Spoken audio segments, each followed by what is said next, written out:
Matthew chapter 9. We are moving on through exegetically, somewhat exegetically. We're mixing in some teaching and preaching and trying to move through the scriptures and break them down and get a little better understanding of some things on a number of levels. And last week we talked about the calling of Matthew, and so we ended up in verse 13 last week. So let's pick it up from verse 14 and read it through 17. Stand with us.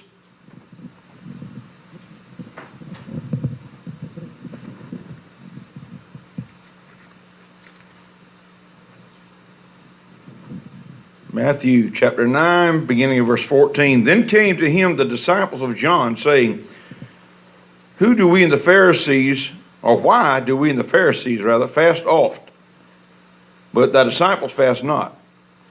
Jesus said to them, can the children of the bride chamber mourn, as long as the bridegroom is with them? But the days will come, and the bridegroom shall be taken from them, and then they shall fast. No man puts a piece of new cloth unto an old garment, for that which is put in to fill it up takes from the garment, and the rent is made worse. Neither do men put new wine into old bottles, else the bottles break and the wine runs out and the bottles perish. But they put new wine into new bodies or bottles, and both are preserved. Father, again, we ask you to look on us today, give us revelation, insight in your word, as only you can, and speak to our hearts as only you can. In Jesus' name, and God's people say it.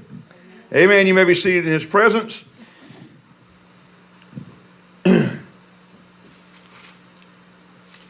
And needless to say, of course, we will not finish the entire chapter of Matthew 9 today. There's quite a bit of ground yet to cover in the chapter, but we will get through these few verses that we read just a moment ago.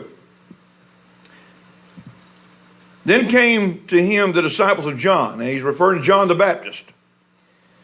And they asked him a question. Why do we and the Pharisees, we fast often, but your disciples don't fast? They were inquiring, why is it that them, the Pharisees, they abstain from food, they abstain from drink, and as a religious exercise, but your disciples don't fast. Now that bugs us. We want to know why come we're supposed to do this, but your own disciples don't do this. And so Jesus, he gave them an answer, and he says, can the wedding guests mourn while the bridegroom is still with them? He says that the days are going to come when the bridegroom is going to be taken away from them, and then they will fast. Now, the disciples of John the Baptist,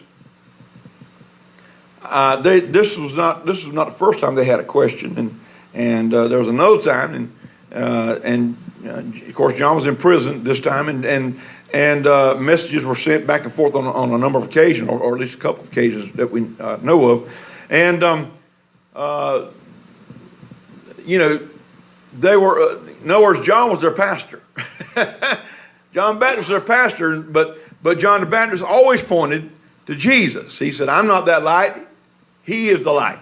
I'm just a reflection of the light. I'm just a messenger sent forth to prepare the way for him.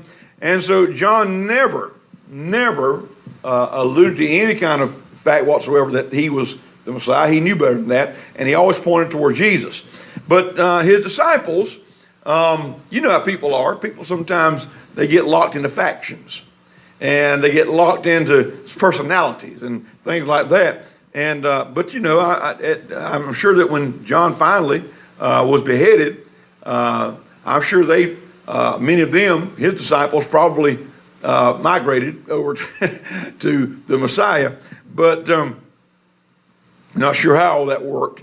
about right now, but I'm sure that it took on some sort of fashion such as that. But they wanted to know, they had a question, why do we fast? The Pharisees, they fast. We abstain from food, we abstain from drink as a religious practice, a religious observance. Why do your disciples not fast? So Jesus gave them this answer. And I want you to watch this. Watch this. He is about to give us an introduction to the New Testament.